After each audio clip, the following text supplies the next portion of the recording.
voy a la consulta o son las que uno por ahí encuentra en la escuela, ¿no? Entonces, bueno, un poco preguntarle a Cristina, que, bueno, yo le digo Cristina, no María Cristina, a María Cristina que nos cuente sobre esto, ¿no?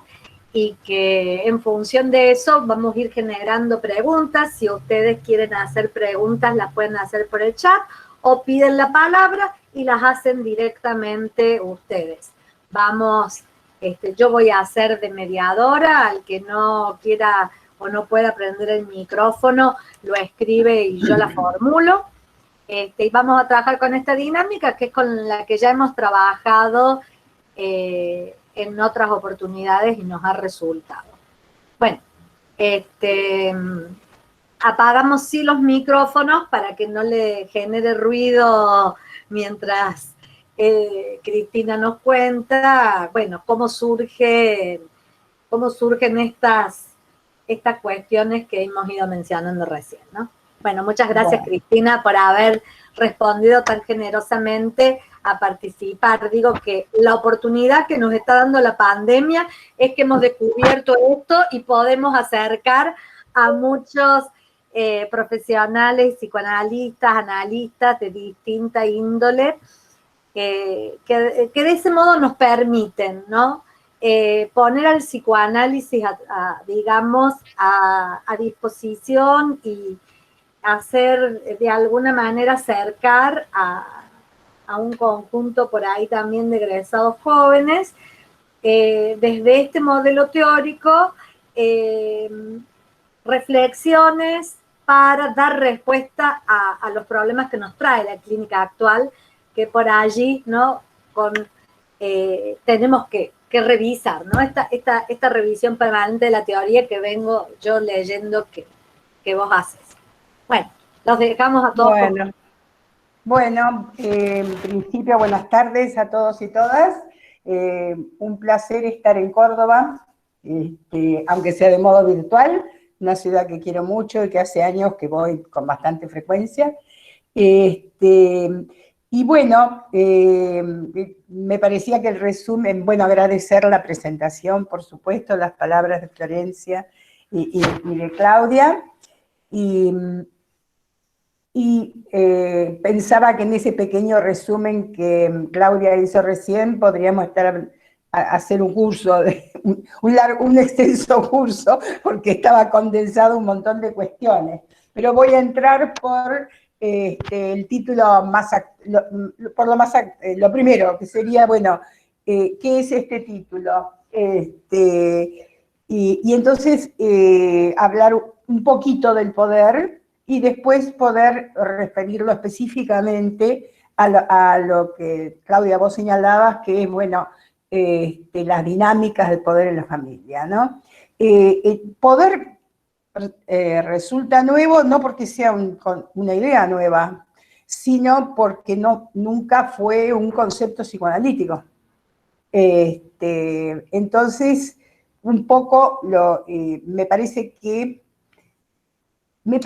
la idea de empezar a instalar el poder en el psicoanálisis e intentar conceptualizarlo es casi como que nos compete a los que trabajamos con vínculos.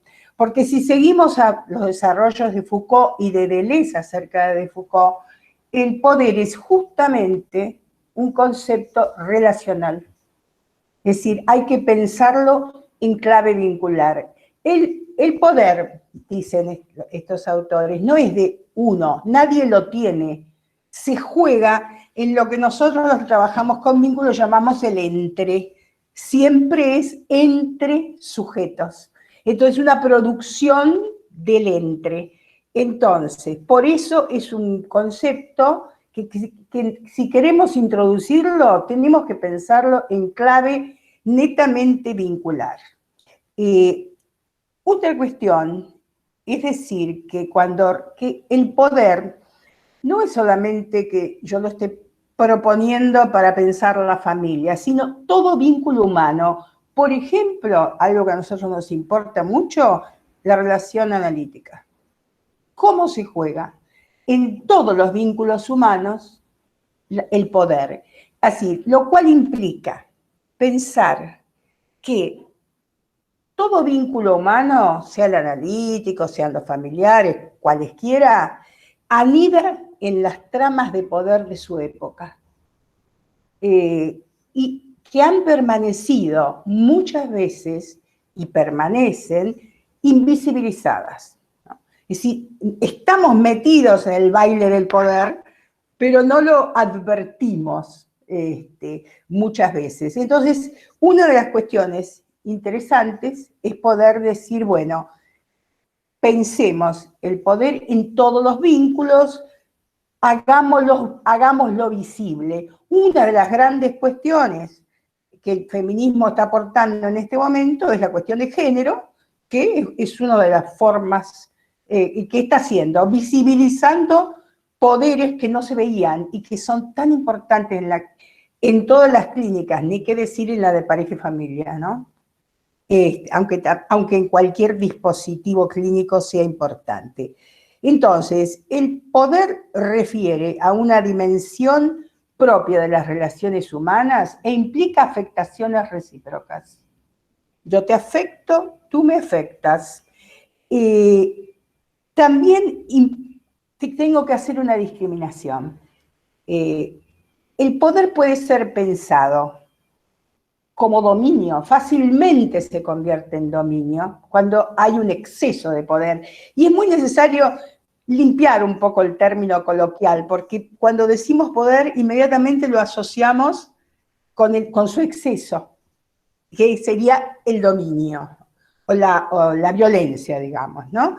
Pero hay otra dimensión del poder, que es la que está siempre presente, aunque no haya dominio ni violencia, que es el poder como potencia. Nosotros, a medida que vamos creciendo, vamos como empezando a hacernos autónomos y a adquirir poder en los vínculos, en la relación con los otros y el mundo. Si queremos ir a Freud, el único concepto que uno podría encontrar en Freud que se aproxima a esto es lo que él llamaba la pulsión de apoderamiento, que no la desarrolló demasiado, que está citada en pocos lugares, pero que refiere a esa posibilidad que el chiquito o chiquita tiene de empezar a ampliar su mundo, empezar a poder aprehender un objeto por su cuenta, manipularlo, dejarlo cuando quiere, acercarse a los otros, buscarlos. Todo esto produce una vivencia, siempre con otros, no aislado de otro, de voy pudiendo. Ahí esa escena de potencia es algo que lo doy en su origen porque, bueno, además porque estaba tomando esta escena freudiana, pero es algo que nosotros permanentemente experimentamos en la relación con los otros, en forma no consciente. A veces nos sentimos pares, a veces nos sentimos en simetría, a veces nos sentimos por debajo, por arriba. Estas son dinámicas del poder. Y entonces, para ir al nudo de la cuestión que a mí me lleva además a esto, es decirles que en los enormes cambios que la sociedad y la familia han vivido en las últimas décadas, son muchísimos. También han cambiado las tramas del poder, pero de manera importantísima. Ha cambiado, y por eso el resto del título que dice el vínculo entre las generaciones, ¿no? Ha cambiado mucho la posición relativa entre adultos y niños y adolescentes. Entonces, nosotros históricamente, cuando digo históricamente me voy a ir hasta acá nomás, que es el siglo XIX, XX, porque podemos seguir para atrás, pero no daría. Existía aquel modelo único de familia, que muchos llamaban familia burguesa, o familia nuclear o conyugal, papá, mamá, los chicos en relación con sus familias de origen. El modelo que hoy llamaríamos de familia tradicional. Esa familia corresponde también a lo que fue en su momento, en el siglo XIX especialmente, la familia patriarcal, donde el poder, ¿qué pasaba con el poder en la familia patriarcal? El poder estaba cristalizado en un solo lugar, el del patriarca, y eso no había una circulación, sino que él tomaba decisiones, también por las mujeres, y ahí es donde engancha y se conecta con, con las temáticas del género, ¿no? Y los hijos no tenían una gran capacidad de decisión, ni en cuanto al matrimonio, ni en cuanto a las vocaciones. Bueno, esto era la familia, esto es una forma de poder que se fue transformando y que, fíjense que hay autores como Horkheimer. Horkheimer es un autor que escribe a comienzos del siglo XX, los años 20, 30, y ya habla de la caída del patriarcado, cosa que ya habla de otra familia. Para él la familia patriarcal se terminó en el XIX, en el siglo XIX, y en el XX ya empieza una relativización del poder del padre. Mientras que nosotros, en realidad, vinimos trabajando, los grandes, ¿no? Los demás lo escuchan, pero las jóvenes lo escuchan, me parece que recién advertimos las enormes transformaciones del mundo y la familia, siempre uno se da cuenta después de que los cambios acontecen, prácticamente en la década del 80. Cuando en realidad hay una especie de revolución epocal enorme, y con eso viene lo que decía Claudia, esos cambios de la familia, esa conformación de otras configuraciones familiares. Claudia, cuando vos quieras agregar alguna pregunta o intervenir, me avisás, si no, yo... No me atrevo. creo que está muy bueno, venís muy bien. Bueno, entonces, recién les decía, en los años 80 nosotros advertimos que estábamos trabajando con modelos teóricos que ya no daban cuenta de las familias que nos consultaban. Porque, ¿qué es lo que había cambiado? Lo que había cambiado eran las familias y el mundo. Pero acá quiero hacer una consideración que para mí es muy importante. Es que nosotros crecimos, los que trabajamos hace mucho, con una idea de que la familia era esa, la nuclear conyugal burguesa. Sin embargo, sabíamos que coexistían otras familias. Por ejemplo, las familias monoparentales, un padre o sobre todo una madre sola con los hijos, y las ensambladas, o sea, otro matrimonio, o las que tienen los míos, los tuyos, los nuestros, no son un invento de la sociedad actual, ni aparecieron en los 80. Fíjense, algún historiador argentino que trabajó con fuentes judiciales, que es como trabajan muchas veces los historiadores, apenitas el comienzo del Buenos Aires postcolonial, ya en ese momento había un montón, encontraban juicios de alimentos de mujeres jefas de hogar que pedían alimentos al hombre que había abandonado el hogar, ¿no? O sea que esas familias existían. ¿Por qué nosotros creíamos que la familia era esa, la de el redondelito con mamá, papá y los nenes adentro? Porque era un modo de pensar, una lógica. Nosotros pensábamos desde una lógica de la diferencia, pero una lógica que tenía un centro, un metro patrón, vara de medida de todos los demás, modelos. Entonces, sí sabíamos que esas familias existían, las atendíamos porque venían a la consulta, Pero ¿qué pasaba? Que como nuestro modelo era lo mismo que pasó con la heteronorma. Digamos, si yo tengo como modelo que la norma es la heterosexualidad, la homosexualidad es una desviación. Primero una enfermedad, después una desviación, todo lo que conocemos. También con las familias, la misma lógica. La familia era esta, la familia intacta o completa, que decían los sociólogos. Las otras eran desviaciones del metropatrón, pensado desde una lógica de diferencia. Y desviaciones que daban patología ya de por sí. O sea, que no era que no existían diversidades familiares, era que no teníamos una lógica para pensarlas. Siempre hubo distintas modalidades y configuraciones familiares observables, pero el tema era cómo las pensábamos. Cuando con la epistemología de la complejidad, con los aportes de distintos filósofos, nuestras cabezas cambiaron, como les digo, esto fue fundamentalmente en los años, a fines de los 80, entonces pudimos dejar de pensar, ir dejando de pensar que había un metropatrón, familia burguesa completa y sus desviaciones, para en cambio pensar que como una lógica de la diversidad implica que hay N configuraciones de familia posibles. N en el sentido matemático, infinitas, las que vengan, digamos. Casi yo podría decir, llevándolo al extremo, son familias los que dicen somos una familia. ¿Quiénes la componen?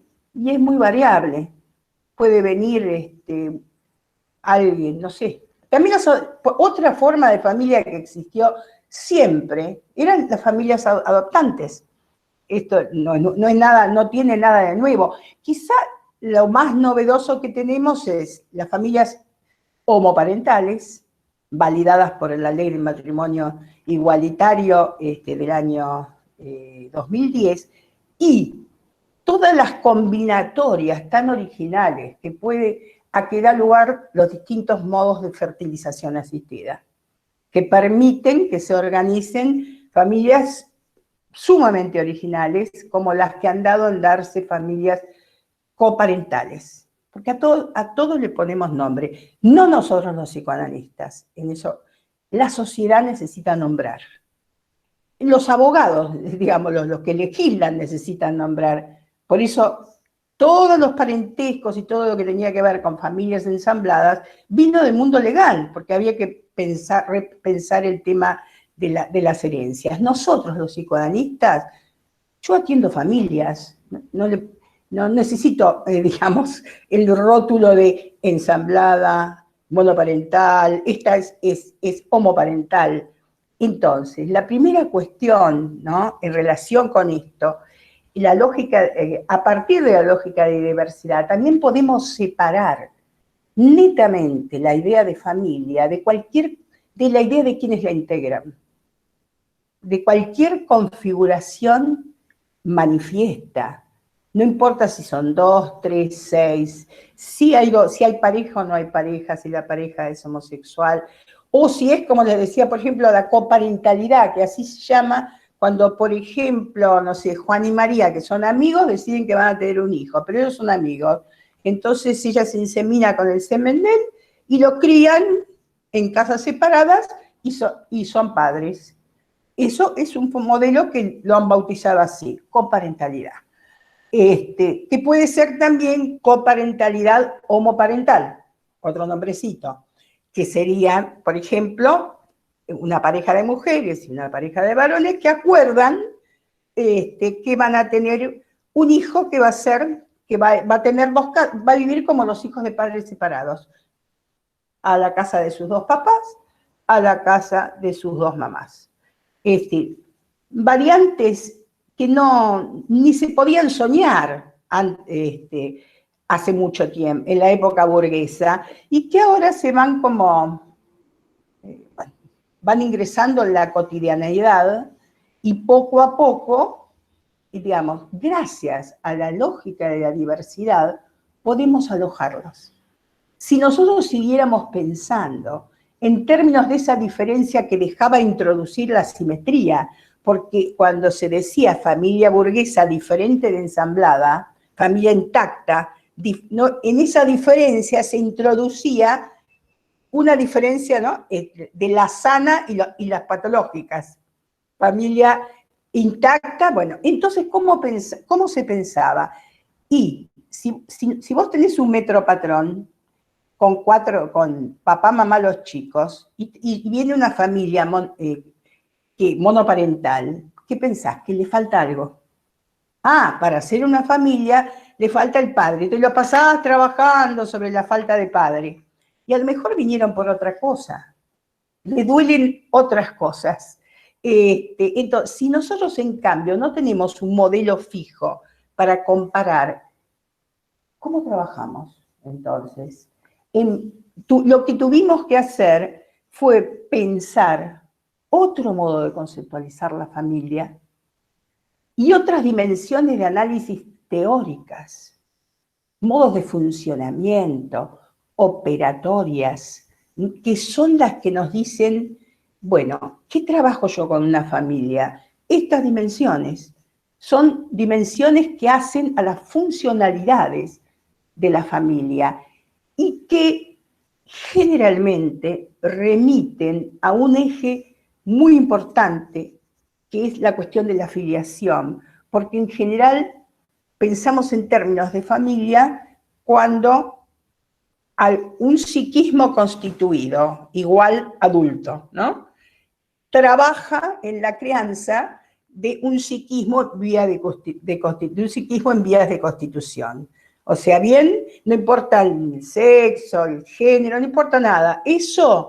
Con eso me alcanza, al menos un vínculo que sea capaz de darle la asistencia específica, la liberalización, la narcisización, todo lo que el ser humano necesita para humanizarse, para sobrevivir y al mismo tiempo conformarse en toda su humanidad, ¿no?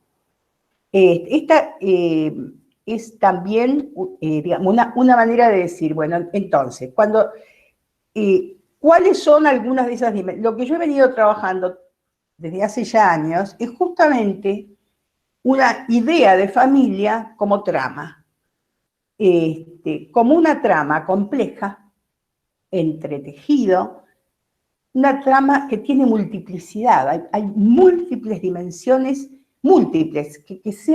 que tengan multiplicidad, quiere decir que esas dimensiones no se pueden contar, siempre pueden aparecer otras. Y diversa. Entonces pienso desde la lógica de la diversidad, que me permite alojar cualquier modelo de familia, pienso en una trama abierta, y esa trama, a su vez, está entretejida en una gran trama o tejido, donde se encuentran las subjetividades, los vínculos, grupos, instituciones, familias, y el mundo sociocultural. Y que son dimensiones diferenciadas, porque nadie se confunde una familia con una institución escolar, la diferenciamos bien, pero son inseparables. Que yo piense de este modo justifica que yo piense que los vínculos anidan en el poder epocal, porque estamos todos entretejidos en la época que vivimos. Somos producciones sociohistóricas. La subjetividad y los vínculos son producciones sociales, pero a la vez son productores de lo social. Entonces estoy hablando de subjetividades y vínculos sociales, y con eso introduzco algo que es bastante diferente de lo que yo, por ejemplo, que estudié hace mucho, aprendí en la facultad, ¿no? Donde en aquel momento, con los referentes positivistas, era muy complicado, aún para los docentes más laboriosos, que intentaban encontrar algún tipo de articulación entre sujetos, en esa época no se hablaba de sujetos, no importa, yo hablo como ahora, entre subjetividad y mundo social. Recuerdo cómo se esforzaban y hacían, yo no me veo así que no sé si ustedes me ven, pero ellos hacían así, el sujeto interactúa con lo social, con los deditos, ¿no? En un intento, yo diría casi desesperado, de juntar algo que no había en ese momento referencias teóricas, porque era otra lógica. Según la lógica que manejábamos en ese momento, y nos dábamos cuenta que era insuficiente, resulta que había 3 círculos concéntricos, ¿no? Yo dibujaría, si tuviera una pizarra a la antigua, digamos, en el centro un circulito con donde está el sujeto, alrededor un circulito donde están los vínculos, grupos, instituciones, y alrededor un tercer círculo más grande o sea, 3 círculos, que es el mundo, el entorno sociocultural, entorno, contexto, macro contexto, por afuera. ¿Cómo hacíamos después para juntar ese afuera con ese adentro? Cuando esto se desarma, cuando hay una epistemología que nos permite pensar en redes, no en círculos concéntricos, todo se entrama. Esto se resuelve teóricamente, y ya porque no se piensa en un sujeto ya producido, completo, que tiene que interactuar con la sociedad, sino que se piensa en una construcción simultánea. No hay subjetividad sin sociedad, ni sociedad sin subjetividad. Hay una construcción simultánea de todas las dimensiones. Esta es quizá la otra transformación lógica más importante, como para introducirlos en cómo es posible entonces, por ejemplo, pensar el poder en la familia. Digamos, yo vine trabajando bastante en estas distintas dimensiones de análisis, que no voy a desarrollar hoy, pero de cómo pensar las familias, y bueno, el poder es uno de ellos. Es lo que ¿por qué puse el título ahora? Porque es una de las últimas cosas que estoy trabajando. Entonces, quise transmitirlo. Pero me importaría, entonces, antes de agregar otra cuestión que tiene que ver ya con la dinámica del poder, el cambio de la dinámica del poder en la familia, ver, no sé, Claudia, si vos querés... Justo iba a preguntar sobre eso, es decir, si pensamos en esta diversidad de familias y de configuraciones familiares, cómo, digamos, se expresa el poder en eso, y el ejercicio de las funciones, digamos, porque yo imaginaba, también nosotros tenemos que estar todo el tiempo cambiando cómo vamos a hacer la transmisión en la formación de nuestros estudiantes, y todo el tiempo me encuentro con el desafío de pensar, ¿no?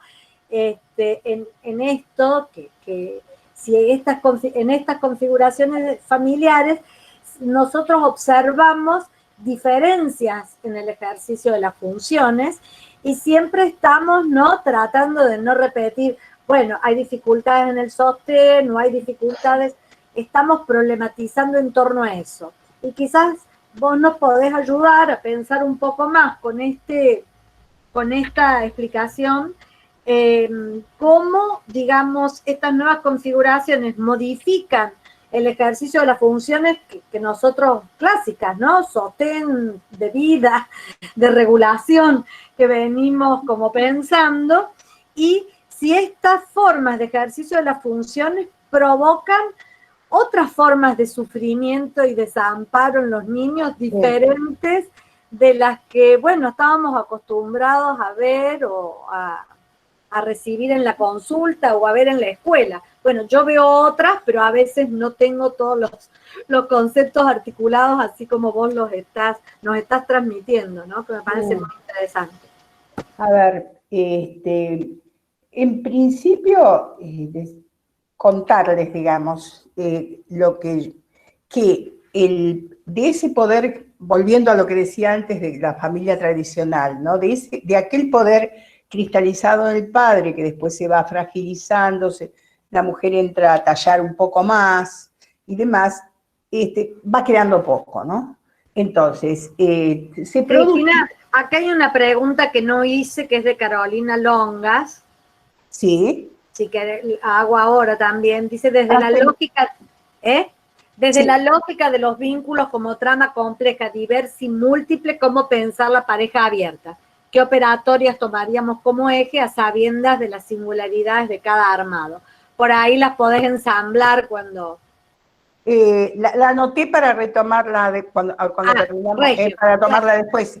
Podemos ir haciendo así con las otras inquietudes Sí. que Okay. surjan.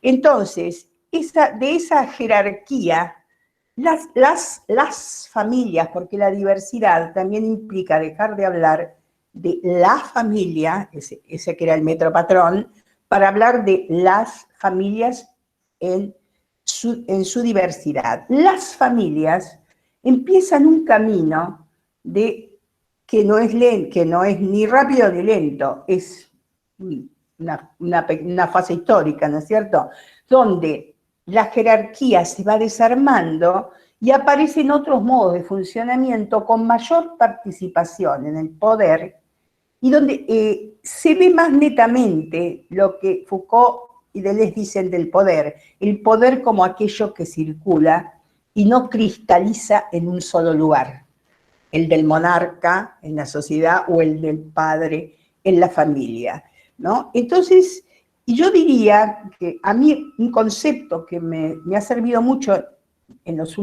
hace ya unos cuantos años, para pensar cómo son las dinámicas de poder en la familia y en otros grupos humanos también en este momento, es la idea de heterarquía. Heterarquía es un concepto que trae el pensamiento de la complejidad, que se origina en un matemático, ya nada que ver con el psicoanálisis. Estoy tomando en términos de una epistemología, ¿no? Yo tomo esas cosas porque me ayudan para pensar cuestiones psicoanalíticas de actualizaciones, digamos, ¿no? Entonces, la heterarquía sería una forma de circulación del poder por la cual el poder no cristaliza en ninguno de los miembros del grupo, sino que es ejercido en cada momento por aquel que está mejor posicionado para hacerlo en ese momento. La idea, como ven, es muy interesante. Acá me anoté para leerles una frasecita de von Foerster donde dice: en la realización perfecta de la heterarquía, todos dirían qué se puede, qué se debe y qué se permite hacer. O sea, esa sería la fórmula democrática perfecta. Nunca funciona perfecta, por supuesto, nada funciona. Siempre, no hay nada que funcione perfecto. Pero me parece que, yo diría, en lo que hace al poder, el desafío de la familia actual, pero actual ya de varias décadas, es encontrar cómo funcionar en heterarquía sin recaer en los excesos disciplinarios propios de las familias más autoritarias previas y sin caer en lo que caen, porque a veces caen en cualquier, digamos, en otro tipo de problemáticas por las que Claudia preguntaba, que son un poco diferentes de las que predominaban en la familia burguesa, porque en la familia burguesa tenía más que ver con autoritarismos, con excesos parentales. Ahora,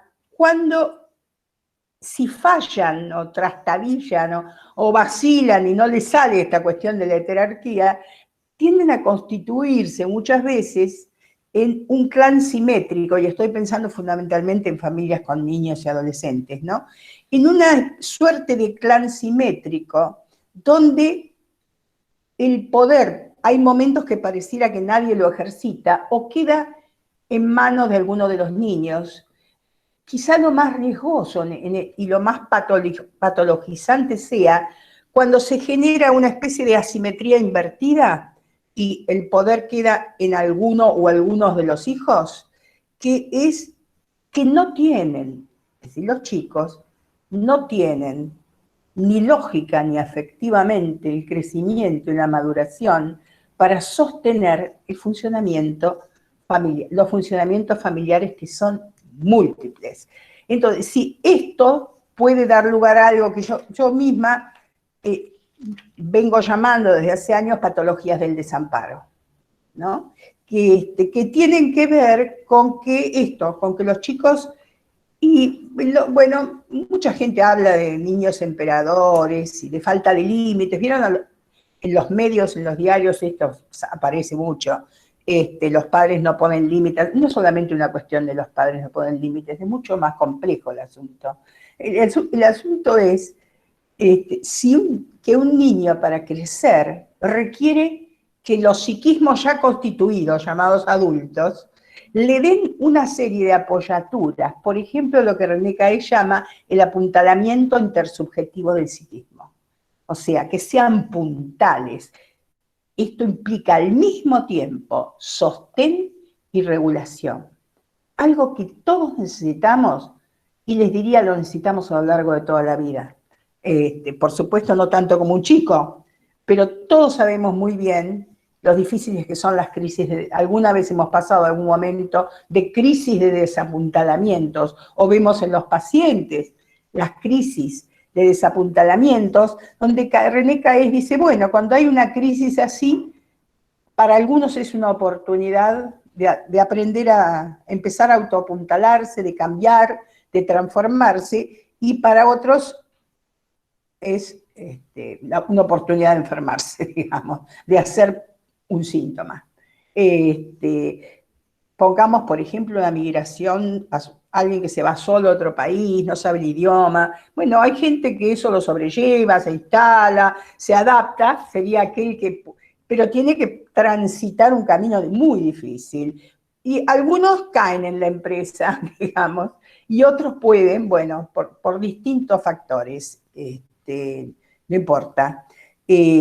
Pero nosotros eso lo vemos bastante en el ingreso universitario con los estudiantes que migran, es decir, que vienen desde otros lugares a Córdoba y que tienen ese tipo de crisis, porque se encuentran en un lugar que es diferente, que es más grande, y tienen crisis nosotros le llamamos de ambientación a la ciudad y a la universidad, pero uno ve eso que estás describiendo. Sabés que sí, a mí siempre me llamó la atención, porque Buenos Aires también, ahora hay muchas universidades nuevas, digamos, en muchos lugares, y hay menos gente que va a Buenos Aires a estudiar, pero yo muchas veces atendí chicos que venían a la universidad desde, por ejemplo, el interior de Buenos Aires, u otros lugares, y la verdad es que ahí era muy difícil. Siempre me llamaba la atención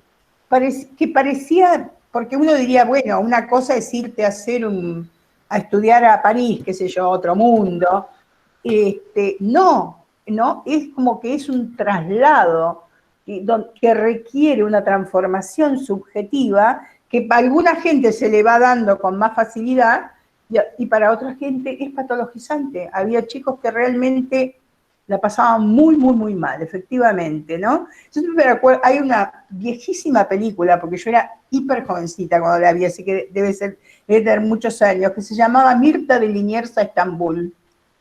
Y era una chica de Liniers que va a estudiar a la capital y después termina en Estambul, no me acuerdo. Lo único que me acuerdo es que ella dice en un momento de la película, fue más difícil ir. Liniers saben lo que es, ¿no? Es una zona del Gran Buenos Aires pegadita a capital.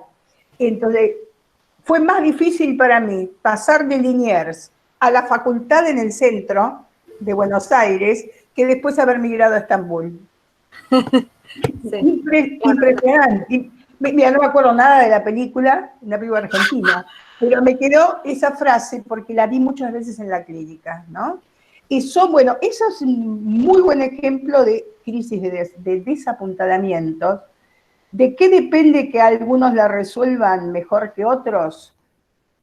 No creo que solo de la historia previa, también de la historia previa, también de las redes que puedan armar, del sostén que tengan en ese momento.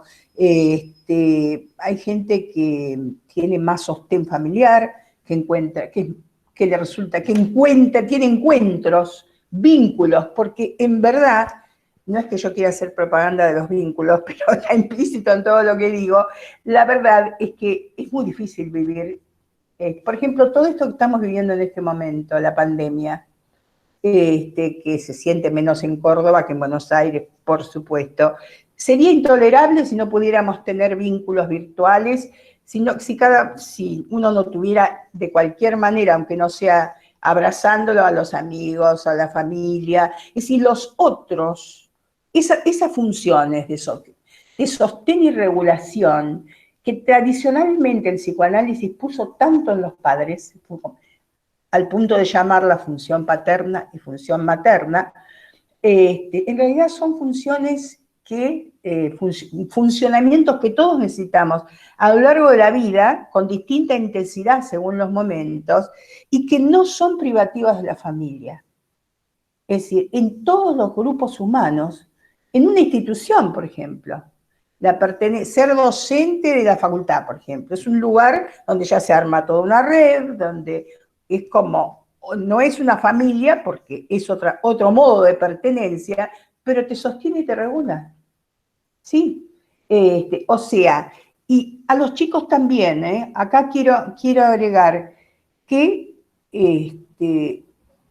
que la idea de construcción social de subjetividad o producción social de subjetividad, esto también difiere del psicoanálisis, como lo aprendí, digamos, donde la idea era, y sigue siendo para muchos, que el niño es una producción de la familia, ¿no? Producto, sobre todo una producción de la palabra, el deseo y el gesto parental. Según si pensamos en esta trama abierta, donde no hay adentro afuera, y hay como muchos elementos de la cultura que están siempre presentes en los modos de la parentalidad y habitan junto con nosotros, nuestras familias, el proceso de construcción subjetiva no se reduce a la familia. Por eso hoy, en que todo es mucho más abierto, se dice tanto esa frase de los chicos se parecen más a su época que a sus padres.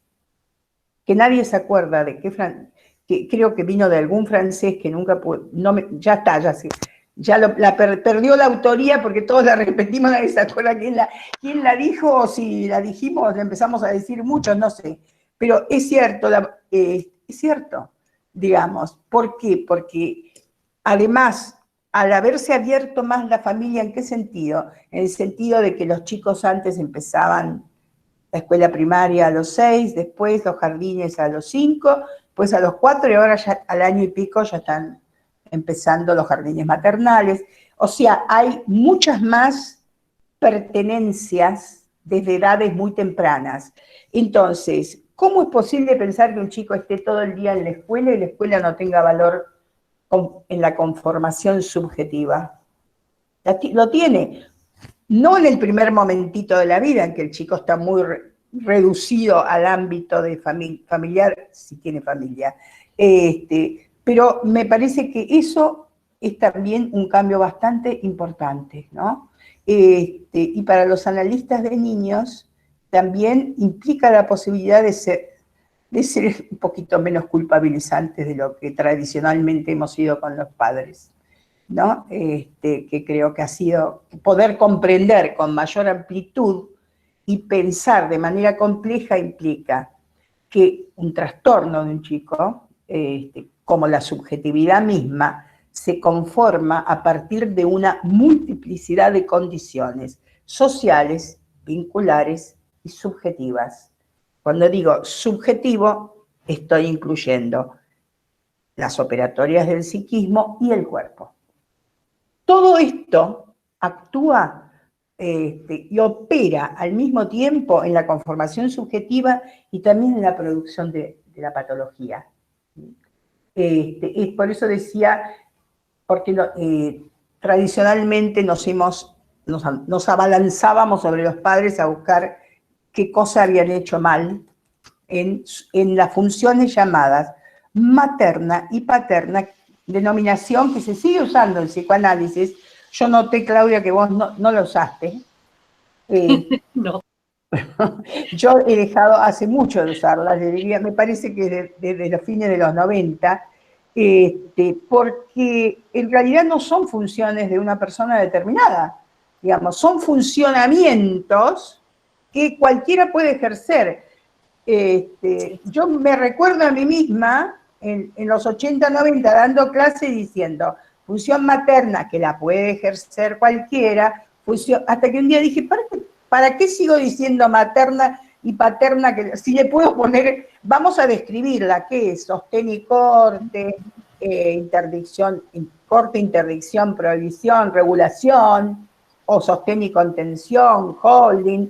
Son funcionamientos importantes, funcionamientos que los niños que operan en la construcción subjetiva, pero no solamente, que nosotros también necesitamos a lo largo de la vida. Es muy difícil,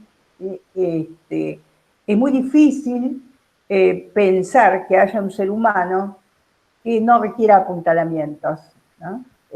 Aunque ya haya crecido. Acá había una preguntita sobre y lo transgeneracional. Ajá. A ver, ¿cómo es? Solo puso eso. Virginia, no sé si la querés hacer. Ella dice, y lo transgeneracional cuando estaba... Hola, buenas tardes. Hola, No, como un factor más que me parecía que valoro, qué lugar tiene y cómo atraviesa también lo transgeneracional en la construcción del psiquismo, en la vida de un niño, de una familia. También hay algo de lo transgeneracional que, bueno, Kais lo trabaja, por supuesto, y todo, que también replica y algo deja, digamos, en la construcción psíquica de un niño y en la construcción vincular, digamos, de una familia. Sí. A veces tiene un peso enorme, también me parecía esa dimensión. Sí, a ver, yo en principio diría así, lo intergeneracional. ¿Por qué? Porque acá esa es una diferenciación entre inter y transgeneracional que después la incluyo. Entonces, la transmisión entre generaciones es uno de los hilos. ¿Vieron cuando yo les dije que trabajaba las distintas dimensiones de análisis de la familia? Bueno, la transmisión entre generaciones es una de esas dimensiones. ¿Por qué? Porque es uno de los hilos que constituye la trama de constitución subjetiva. Yo no sé si todos manejan la idea. Bueno, estoy tratando de ver si se me ocurre alguna manera sintética me parece que a lo que la colega se refiere es una conceptualización que tampoco estuvo en el origen del psicoanálisis con ese nombre, aunque hay antecedentes en Freud, por ejemplo en Totem y Tabú, cuando él dice que toda generación está como condenada a transmitirle a la siguiente, y es importante que lo haga porque si no cada generación empezaría todo de nuevo, ¿no? Pero el concepto de transmisión entre generaciones entra en el psicoanálisis, yo diría que en los años 80, muy fines de los 70, en los años 80, a través de distintos autores, muchos franceses o argentinos que viven en Francia. Entonces, y después se fueron agregando autores argentinos, por supuesto. Entonces, la conceptualización teórica, bueno, es la que yo más utilizo, de René Caes, diferencia lo intergeneracional de lo transgeneracional. Entonces, se los voy a decir de manera sencilla y sintética. Los que tengan interés en el tema, les digo cuál es el libro donde está, digamos. Lo intergeneracional es aquello que recibimos de nuestras, como historias familiares, que contienen lo dicho y lo no dicho. Lo no dicho son las tachaduras del relato, las represiones ineludibles, porque no podemos evitar que en nuestro discurso siempre hay tachaduras y represiones. Eso, cuando le hablamos a nuestros descendientes, los antepasados, a los descendientes, hay cosas tachadas, pero si hay cosas, aunque haya cosas tachadas, esa historia intergeneracional es asimilable, elaborable. Aquello que te han transmitido, dice Freud tomando una cita de Goethe, lo que has recibido de tus padres, no dice elaborado, apropialo. ¿Alguien se acuerda? No me acuerdo de la cita exacta, es una frase muy bonita de Goethe. Lo que has recibido de tus padres, bueno, él quiere decir, haz lo propio. Nosotros diríamos, elaboralo, digerilo, metabolizalo y haz lo propio, porque tiene que ser, porque si no te va a avasallar. Cada uno tiene que adueñarse. Él usa la idea de apropiarse, y apropiarse implica hacer lo que Caé llama una transcripción, una transformación de esa herencia cultural, ¿no? Esto pertenece al campo es importante, es una dimensión que nos ofrece raíces, que están los basamentos identitarios, ¿no? Y por eso es tan importante conocer los orígenes y todo este tipo de cosas.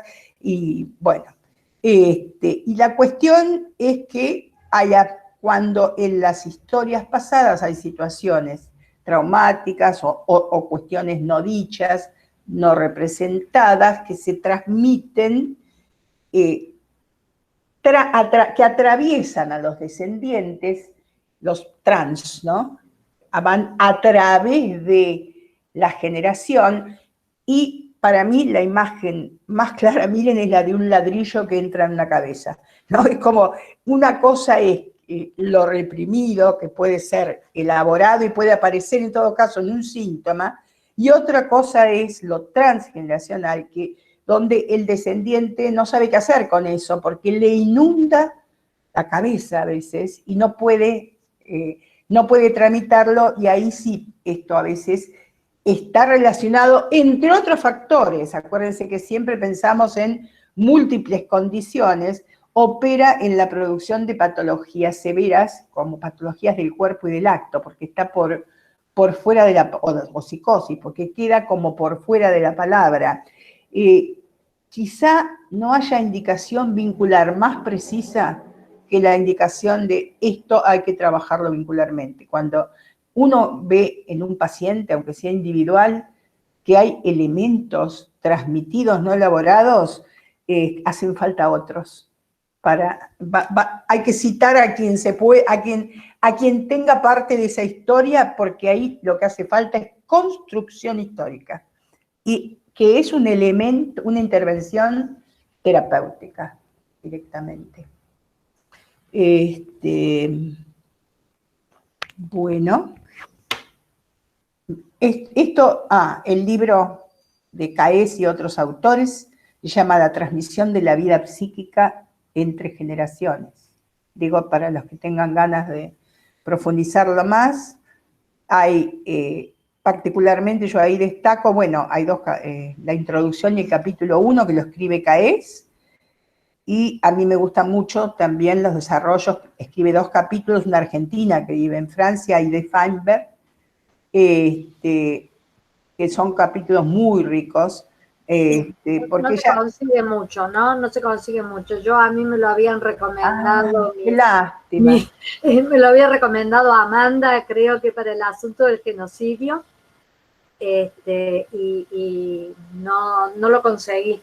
Pero en internet hay algunas versiones que lo recuperan, así que se puede leer eso. Porque lo de Feinberg, hay alguien que lo tiene. La idea de Feinberg a mí se me junta mucho con esa idea primitiva mía de representación del ladrillo, porque ella dice que el psiquismo del descendiente, cuando no puede metabolizar, parece vacío, por ejemplo, de un psicótico se refiere, ¿no? Y está demasiado lleno, pero demasiado lleno de la historia de otro, que él no pudo metabolizar, ¿no? Es muy interesante, es un tema en sí mismo, ¿no? Como les decía, es otra de las dimensiones para trabajar la familia. Son múltiples y como hay multiplicidad, multiplicidad quiere decir lo que no se puede contar, que no es lo mismo que lo múltiple, que es lo que se cuenta. Múltiples autos, 1, 2, 3, 4, no es lo mismo que multiplicidad, que son distintas dimensiones que no sabemos cuántas hay. Entonces yo vengo trabajando las dimensiones y seguiré, en la medida que se me vayan apareciendo, como ahora tomé esta cuestión del poder, ¿no? ¿Alguna otra? Estaba la pregunta de la pareja. ¿Y cómo era? Pues yo noté pareja abierta, pero no me acuerdo qué preguntaba, perdón. No sé si está la autora por ahí.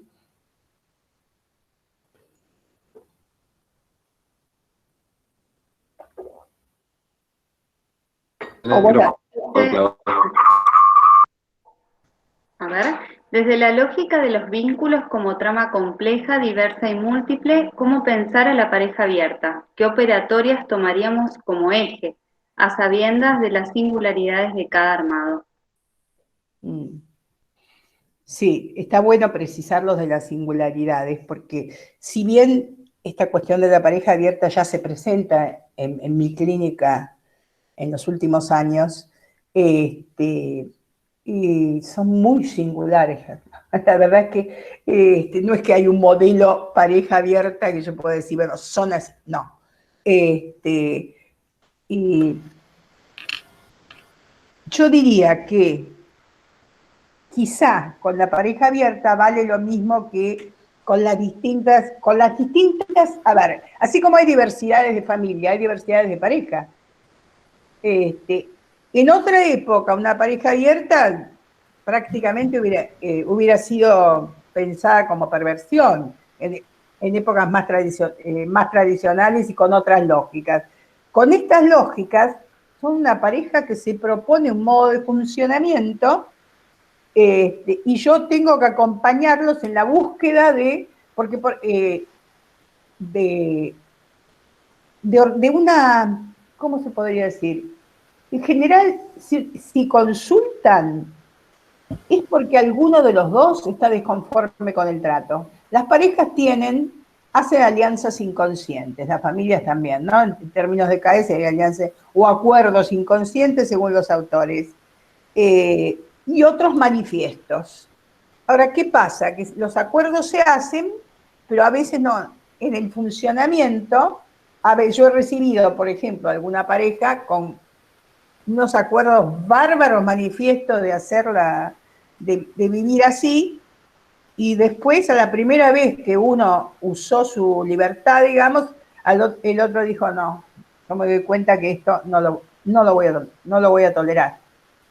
O sea que no le daba la cabeza para eso, digamos. Entonces vinieron a ver qué hacían, si se separaban, si uno de los dos era como casi inconciliable. Miren, tengo una viñeta y es interesante porque es una pareja de varones.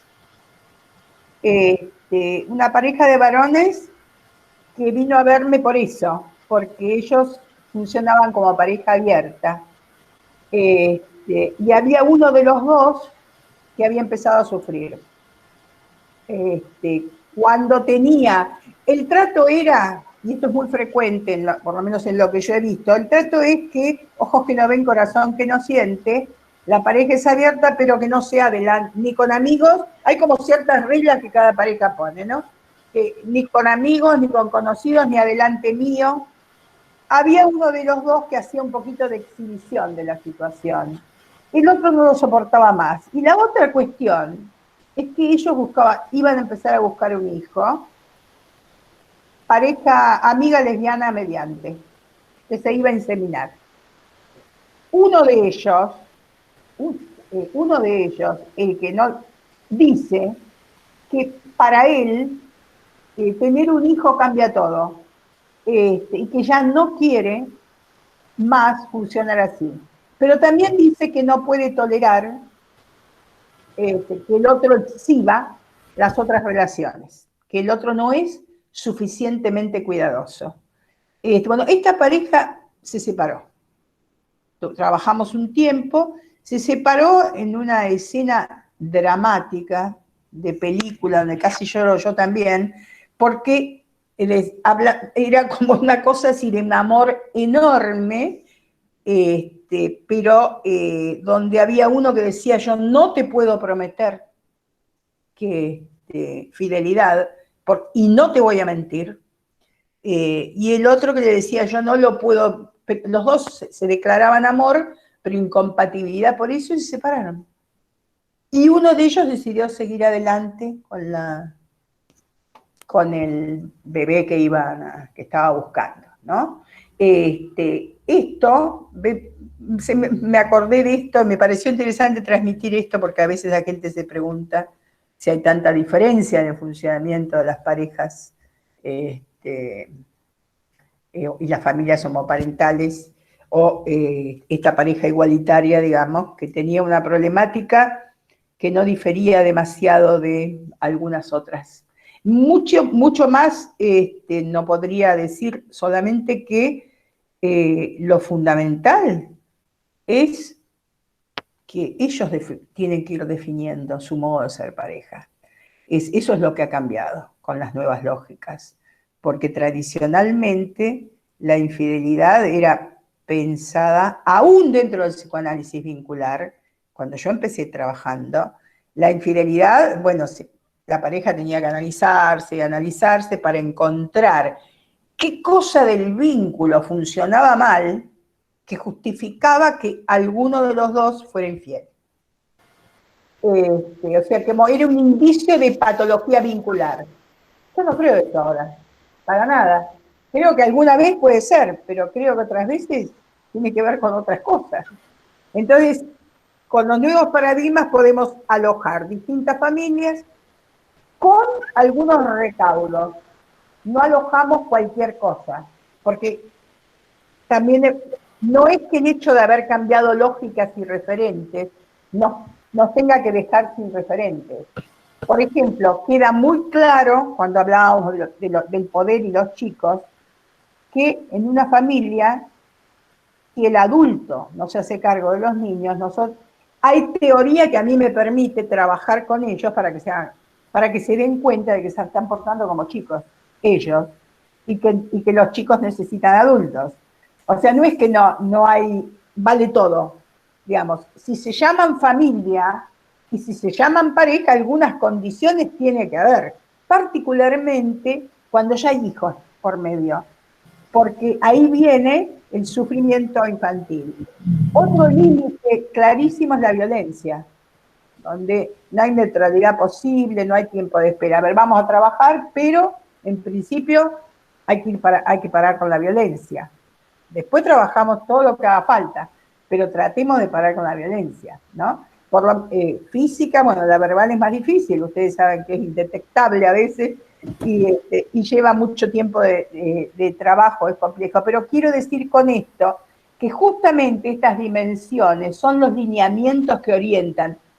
Pensamos en apuntalamiento, sostén, regulación, transmisión, pensamos en la diferencia, en la asimetría adulto-niño, sobre todo en las primeras etapas de la vida, y así hay una serie de referentes que a mí me permiten trabajar. Si no, ¿cómo trabajaríamos? Sería como, bueno, sí, no es que todo se cayó, sino que está en transformación, como están en transformación las familias y las parejas. Podría contarles una viñetita, no la tengo escrita, pero la recuerdo, que tiene que ver con el poder, con esto que yo quería transmitir hoy, ¿no? Que es, bueno, en la familia, ubíquense en familias con niños, ¿no? Esta cuestión del desamparo que los chicos sienten cuando los adultos no logran, no por malos, sino por ciertas características de nuestra sociedad que los induce a permitir, digamos, está mal decir que no, es la sociedad del sí fácil, ¿no? Entonces, esto a los chicos a veces nos patologiza. Estos chicos desamparados a veces hacen sobreadaptaciones, otras veces hacen ataques de ira, etcétera, que van en la línea de la impulsividad, y otras veces van en la línea de la inhibición y la retracción. En ese circuito aparece que un adulto que está cuyo modo, aunque esté presente, su modo de presencia no opera en lo que hace a sostén e interdicción. Tengo muchísimas viñetas porque ese es el tipo de familia que está con niños, ¿no? O el adolescente que no tiene con quién confrontarse. Ahí viene el excelente concepto de confrontación winnicottiana, otro autor que tiene una actualidad impresionante, porque realmente permite comprender a los adolescentes de hoy mucho más que autores que están escribiendo ahora. Entonces, esa confrontación, que es una operación constitutiva también, porque es aquello que los adultos le contraponen al adolescente, sabiendo que el adolescente va a usar eso a lo mejor justamente para pelear, para enojarse o para hacer lo contrario, no importa, pero tiene un referente. Cuando el adulto se corre, porque hay un corrimiento muy importante en la adolescencia de los adultos en este momento, se los desprotege no solamente de la familia, del Estado en general, inclusive de muchas veces de los colegios. Entonces, ¿dónde está el tope? ¿Dónde se apoya ese chico? El chico, digamos, tiene que tener algún lugar donde lo retengan un poquitito para poder hacer su movimiento de salida. Pero ¿de dónde va a salir si no hay puertas ni paredes, si no hay bordes? Vienen los desbordes.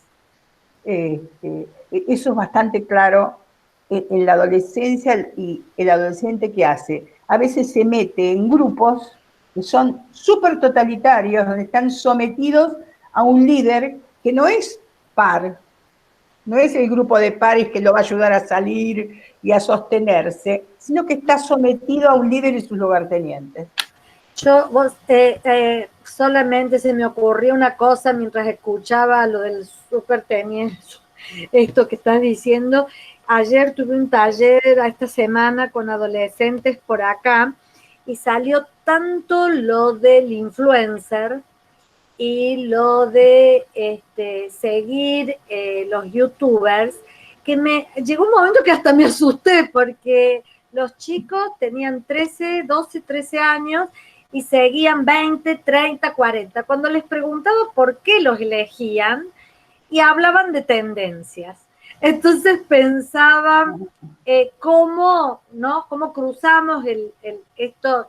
Me dio preocupación, ¿no? Porque como una cosa tan natural para ellos, sobre la que nosotros no tenemos, los adultos me refiero, ¿no? Participación, porque no son los amigos reales, digamos, sino que es esta elección de determinados personajes que además lucran con ellos, ¿no?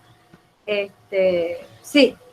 Pero no sé si eso encaja, pero me vino a la mente, porque me parecen dinámicos. Con esto que yo decía de que a veces los hijos se parecen más al mundo que a los padres, porque estas son figuras identificatorias también. Sí. Que a veces después los padres vienen espantados, pero no se reconocen en los hijos, y son distintos. Lo cual no quiere decir que siempre eso esté mal, pero sí creo que los padres de hoy tienen más trabajo elaborativo para aceptar las diferencias, porque en mis generaciones anteriores los hijos eran más obedientes, las mujeres se casaban, tenían hijos y se portaban bien, por lo menos en lo que se veía, y los hombres estudiaban más o menos la carrera o trabajaban según el grupo social, y había como una línea de vida muy, muy pretrazada por las generaciones anteriores, mientras que ahora hay una construcción de nuevas formas de vida que genera en los adultos un desconcierto a veces muy grande, por ejemplo, frente a fenómenos que están ligados a la tecnología, porque cada época tiene sus tecnologías. Yo no creo mucho que las tecnologías tengan la culpa de nada. A ver, al contrario, ahora nos están salvando, digamos. Hay algo que dice Deleuze que a mí me gusta mucho, me sirve mucho, es lo que pienso. Él dice que cada época, no recuerdo la cita exacta, pero que cada época, que no es el tema de que la tecnología determine la época y lo que pasa, sino que cada época produce ciertas tecnologías, ¿entienden? Como yo podría decir, cada uno tiene la tecnología que se merece.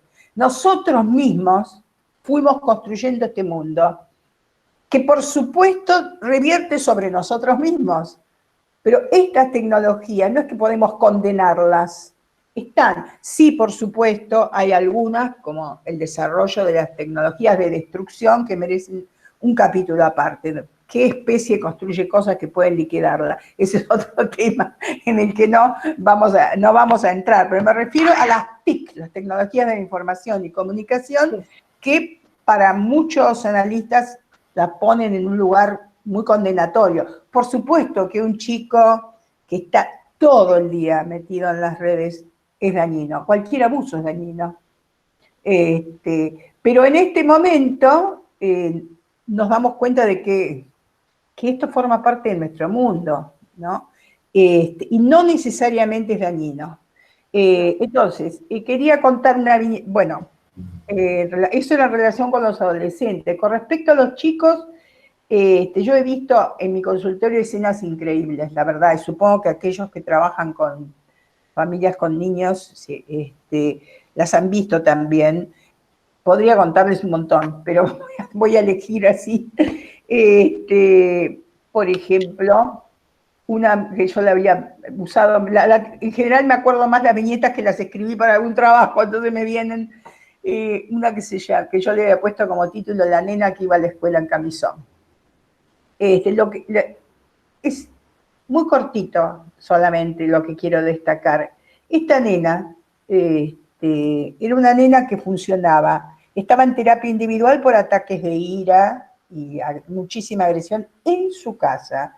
En la escuela ella funcionaba bien, iba a casa de amigas, tenía en ese momento 5 años, estaba en preescolar.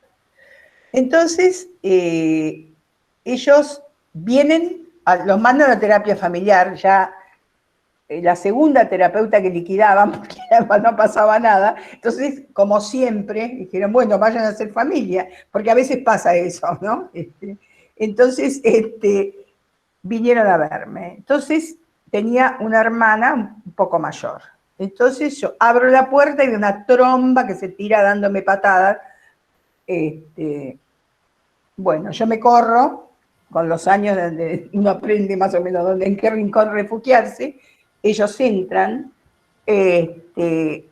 y los padres se sientan, uno de cada lado. La hermana mayor, que estaba vestida como una señora, con sus botas, muy elegante, se sienta así como una dama, tendría 8 años, se sienta en el diván. Y ella se viene encima mío a patearme. En realidad no pateaba con muchas ganas, era más algo histriónico. Lo que yo quiero describir es que los padres no hacían nada. Yo tenía las piernas estiradas tratando de frenar a la nena, los padres miraban la escena como si no estuvieran ahí. Es un diagnóstico, ¿entienden? Entonces, ahí yo les dije algo a ellos. Les dije, mire, no sé qué le habré dicho, algo así como que golpes en la sesión, no, ni entre ellos ni conmigo. Entonces ahí el padre, de golpe, como si se despertara, viene, la agarra, se siente y la abraza. Y la tiene antes de los 10 minutos, la nena era otra. Después del abrazo del padre, se baja de la falda del padre, agarra los juguetes que había arriba de la mesa, y se pone a dibujar. Y al rato está charlando. Entonces ahí había esa pasividad. La madre, ninguna reacción, se quedó mirando. Uno dice, ¿qué les pasa? Está bien, esta era una familia bastante patológica, pero tómenlo como ejemplo extremo, y lo del camisón me falta decirles, que un rato después me cuentan que la nena hace este show de enojo con ellos todos los días cuando se despierta. Y ellos no pueden vestirla, ni con la ayuda, porque tiene una empleada con cama, entre los tres no pueden vestirla. Entonces el padre se la lleva a la escuela en camisón, con una bolsa, con la ropa, se la tira a la gente del jardín y la ayudante del jardín la viste, porque ella llega a la escuela y se transforma. Ustedes se dan cuenta qué declaración de impotencia hace esta gente, que no le pueden poner el camisón, la ropa a una nena de 5 años, chiquita así.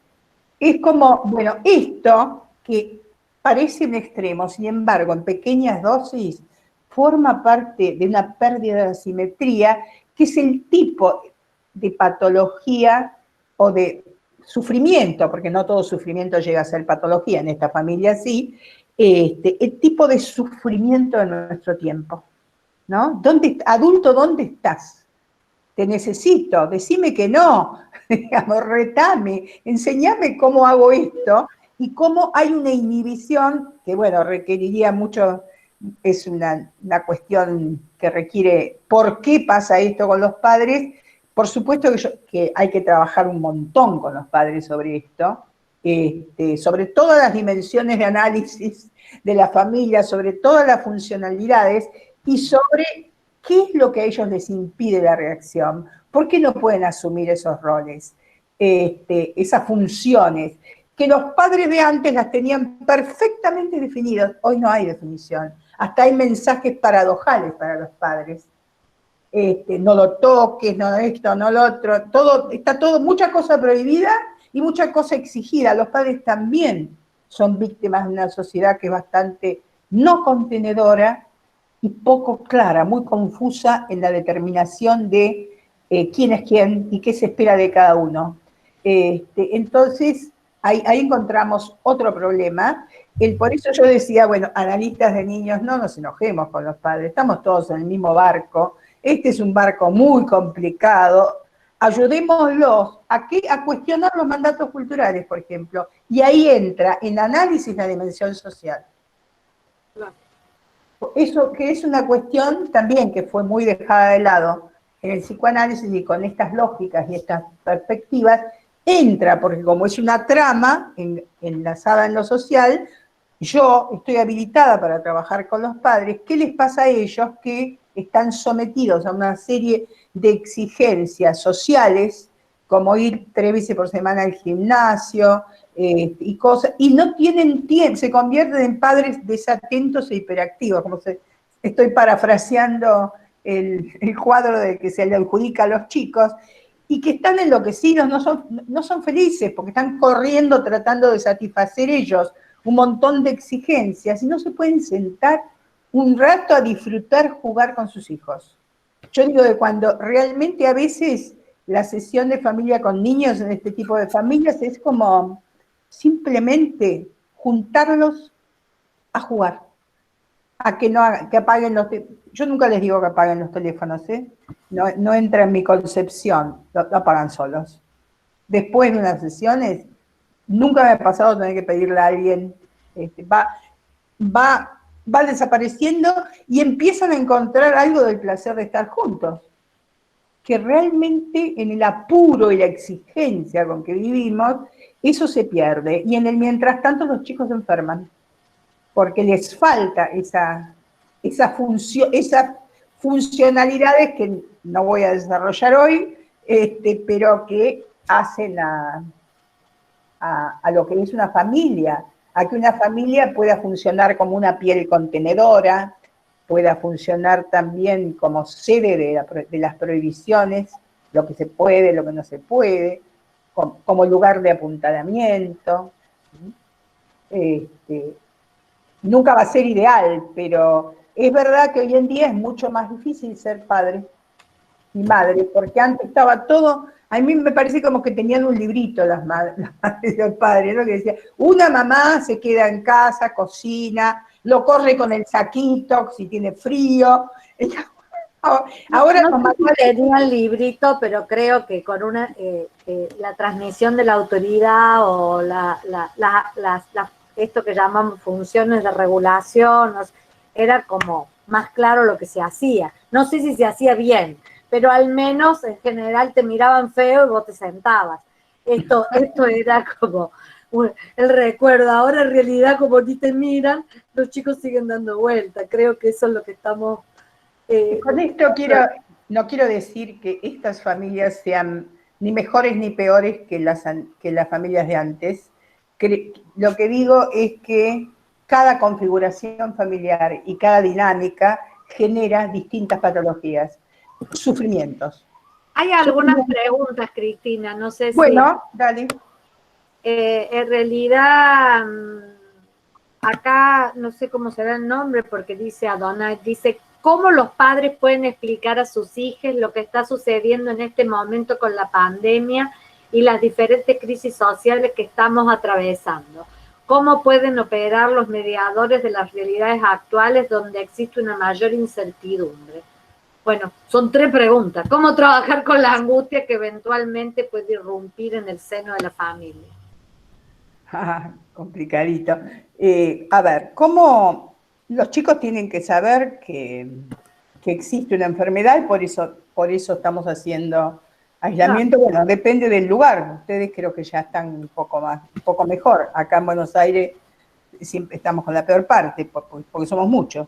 Pero me parece que los chicos tienen que saber que existe esa enfermedad, que si ellos se cuidan y que los chicos se enferman poco, la verdad, que los adultos se pueden, y que los que más se tienen que cuidar son los abuelos, por eso ellos no van a ir a ver a los abuelos, para no contagiarlos, entonces que los van a ver por la pantalla. Hay chicos que lloran por eso, bueno, hay que acompañarlos. A ver, si se angustia, ese es el tema. A ver, si un chico se angustia porque no ve a los abuelos o porque no juega con los amiguitos, que al final es lo que más extrañan, ¿no? Los abuelos y los amiguitos, y bueno, hay que abrazarlo, hay que invitarlo a jugar a algo, hay que dedicarse un poco, que es el problema, contener, ¿no? Con respecto a las crisis sociales y todo el resto de la pregunta, yo, casi para mí, los chicos no sé si pueden entender sin mucho sufrimiento algunas de las crisis sociales horribles que estamos viviendo. Ya es bastante con el coronavirus. Yo los protegería mucho de la televisión, porque la televisión muestra cosas que nos alteran, nos angustian a los adultos, ni qué decir con los chicos. Hay familias que ponen el televisor el día entero porque como están en casa con cuarentena, y el chico está viendo escenas, no sé, lo de Estados Unidos, en Chile, quemando todo, los chilenos, las pilas de cadáveres en Ecuador. Eso no es para los chicos. No tienen, si nos cuesta a los adultos, si nos produce sufrimiento, hay que pensar que los chicos no tienen posibilidades elaborativas y que hay que evitarles situaciones potencialmente traumáticas, sin falsear la realidad. Tienen que saber lo que está pasando, pero sin imponerle las imágenes, sobre todo, en eso sí, porque las imágenes inundan y generan un tipo de angustia que puede convertir la situación en traumática para ellos. No sé si habría... No sé si con esto contesté lo demás. Claro, sí. Sí, bueno, no sé porque tendría que preguntar. Acá hay otra, pero bueno, no sé si hay, dice, necesitaría profundizar la idea de que un trastorno se conforma por múltiples operatorias. Supongo que tiene que ver con la idea de un psiquismo abierto a lo real, ¿no? Claro. En realidad, la idea sería que no hay una causalidad única, que no hay una causalidad lineal, y esto, de acuerdo con una concepción compleja, hay lo que en Freud ya estaba con el nombre de sobredeterminación. Porque si al psicoanálisis se le cayó una parte de las series complementarias, pero en Freud estaba. Porque para Freud no había una causa lineal del síntoma. Él hablaba de las series complementarias, incluía el cuerpo, ¿no es cierto? Incluía las primeras experiencias infantiles, e incluía el factor actual, ¿se acuerdan? Esa era una concepción compleja en Freud. Yo creo que se le descomplejizó a muchas ramas del post-freudismo, que se quedaron solamente con las primeras experiencias infantiles por bastante tiempo. Entonces la gente iba a analizar su pasado, los primeros años de vida, ¿no? Desde estas perspectivas actuales trabajamos mucho lo actual. En Freud está lo actual, pero fue convertido a posteriori en un mero factor desencadenante. Bueno, Claro. esto que le pasó ahora desencadenó lo que ya estaba escrito desde los primeros años de vida, y entonces se subordinaba a lo actual. Pero, por ejemplo, cuando hablábamos de las migraciones, depende de las experiencias anteriores, cómo alguien transite ese periodo, pero también de cómo le va a ir yendo en este momento, qué encuentros tiene, decía yo, qué vínculos logra organizar, y eso es actual. Entonces, digamos, sobredeterminación, en Freud, yo no le llamé sobredeterminación y no lo aclaré. Yo dije multicondicionalidad, porque el pensamiento complejo, la epistemología compleja, en lugar de hablar de determinación, habla de condición. La determinación, porque decir condición implica mayor incerteza. Decir determinación pareciera que se parece un poquito a tal causa, tal efecto. No quiere decir que no hay determinaciones, pero hay condiciones que hacen reticulares. Entonces, yo puedo decir, para comprender lo que le pasa a Juancito, yo tengo que entender en qué mundo vive, o sea, cómo es el mundo en que vive, a qué grupo social pertenece, situación económica, cuestiones familiares, si tiene una escuela que lo apoye y lo escucha o no. Es decir, ven, esto es lo que es la multicondicionalidad, es la sobredeterminación. Es decir, bueno, a este chico le pasan cosas, o al adulto también, es una deformación que tengo siempre de ejemplo con chicos porque por mi trabajo, pero al adulto también, digamos, lo que le pasa es en su pareja, y además le pasan cosas con su familia de origen, y además le pasan cosas con el trabajo, y además está asustado por el coronavirus, qué sé yo, que es bien social. Este es un momento excelente para ver realmente cómo operan las condiciones sociales como determinación. Como lo fue, por ejemplo, la crisis de 2001, que para la gente más joven eran muy jovencitos, pero donde uno veía muy claramente cómo se patologizó. Mucha gente que se enfermó físicamente porque perdían el trabajo, se habían empobrecido, y hubo muchos problemas cardíacos, hubo mucho alcoholismo, ¿no? Y ahí uno puede decir, sí, no le pasó a todos. Hay una singularidad indiscutible, que ¿dónde se da la singularidad? En la articulación de las múltiples condiciones o determinaciones. No sé si ahora le quedó un poquito más claro. A mí me parece que sí. Carolina también pregunta, no sé, Carolina, si lo querés hacer vos a la pregunta, pero ahí también en línea de lo que ocurre en pandemia, ella pregunta por los efectos que produce el aislamiento al respecto de la exogamia, digamos, esto de estar todo el día todos juntos en casa, ¿no?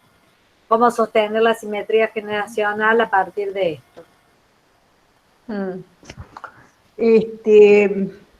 Bueno, a mí me preocupan menos los efectos del aislamiento que los efectos de la pandemia, francamente, excepto que la gente pertenezca a un grupo social que no puede, que son los que se están enfermando, los de las villas de acá de Buenos Aires o de la provincia de Buenos Aires, que están haciendo aislamiento en una casucha, todo en el mismo cuarto, que no es aislamiento. pero si en condiciones, si hablamos de familias de clase media, por ejemplo, una cuestión sorprendente que siempre me la están preguntando constantemente. Los adolescentes, todo el mundo dice, se vuelven locos porque están, no, digamos, lo que yo voy viendo en supervisiones, en la vida también, por lo que conozco y demás, es que no están tan mal. ¿Qué hacen? Y se quedan en su búnker, en el cuarto, o si no tienen cuarto propio, echan al hermano más chico, están con su telefonito, o se quedan hasta altas horas de la madrugada, cuando todos duermen. Ellos se hacen su espacio de privacidad. Y después, como dicen algunos padres, parejas que yo atiendo, milagrosamente cuando lo llamamos a comer viene y contento. Claro, estuvo metido en el cuarto con el teléfono, viene a comer contento. Y una cosa muy importante, yo lo he trabajado mucho con la gente que atiendo, es que funcionen como cooperativas, que cada uno tome responsabilidades. No, porque ahí, si no pasa que justamente es el momento en que se repartan las tareas hogareñas. Y entonces chicos que nunca hacían nada, están limpiando el baño, por ejemplo. Y eso pasó, a mí me sorprendieron, porque algunas familias no es que lo trabajaron conmigo primero, sino que no podían, la madre estaba haciendo home office, el padre también, y entonces, ¿qué hacemos? No viene la empleada que viene todas las semanas, repartieron. Entonces yo le decía, el más chiquito también, el que es chiquito también puede hacer lo suyo. Entonces empieza un funcionamiento que permite las individualidades, pero al mismo tiempo no enloquece, porque tradicionalmente, ¿qué pasa? Si no, mamá tiene que hacer todo, y ahí vienen las cuestiones de género, ¿no? Cosa que sí pasa en algunas familias. Todos empiezan, mamá, todo el mundo quiere que mamá cocine, limpie, si mamá no pone las cosas en línea. Yo creo que tenemos que hacer una salvedad obvia. Esto es terrible en familias violentas. La verdad que el aislamiento con un abusador pues, es de terror. Eso ya, familias donde están esos padres muy controladores que ejercen violencia emocional, que hay muchos, ahí sí hay mucho sufrimiento. Es el mismo sufrimiento, pero 24 por 24. Bien. Bueno, yo creo que sí, que bueno, no sé si hay alguna pregunta más, pero ya tenemos que ir cerrando. Algunos se han ido despidiendo, María Cristina, diciendo muchas gracias, excelente, muy interesante y claro. Acá, bueno, Cristina Hernando dice muy interesante y claro para reflexionar sobre los referentes que nos permiten trabajar con las nuevas modalidades de la familia. Muchas gracias por la organización. Bueno, eso ya, muy linda la exposición. O sea que tenés muchas gracias, muy linda la exposición. Bueno, a mí me quedaron preguntas, pero ya hemos hecho largo, así que la dejamos por otro encuentro. Quiero terminar con una aclaración, y es que tocamos un montón de temas así, entonces, hasta apareció la transmisión transgeneracional, digamos, no es que me doy cuenta de que dejé muchas cosas prendidas con alfileres, pero bueno, si eso los y las motiva a leer o a investigar un poco los temas, sé que todo quedó así, me hablé de la complejidad, de la multiplicidad, de la diversidad, muchas cosas, pero bueno, es un pantallazo. Mejor así volvemos a tenerte, así seguimos pensando, así que muchas gracias, Cristina, por tu presencia, por todos los conocimientos que nos brindaste y la construcción que hacemos acá por este medio virtual en esta oportunidad, y muchas gracias a todas y a todos por sumarse, por participar. Gracias. Bueno, gracias a ustedes por la invitación, entonces, y que estemos todos bien. Sí, muchas gracias. Sí, digamos, a mí me ha encantado y creo que es para reflexionar y como para empezar a volver a trabajar algunos conceptos, me parece que estuvo muy bueno. Así que muchísimas gracias y te vamos a invitar de vuelta. Bueno, encantada. Bueno, un aplauso virtual. Gracias a todos. Gracias por las redes.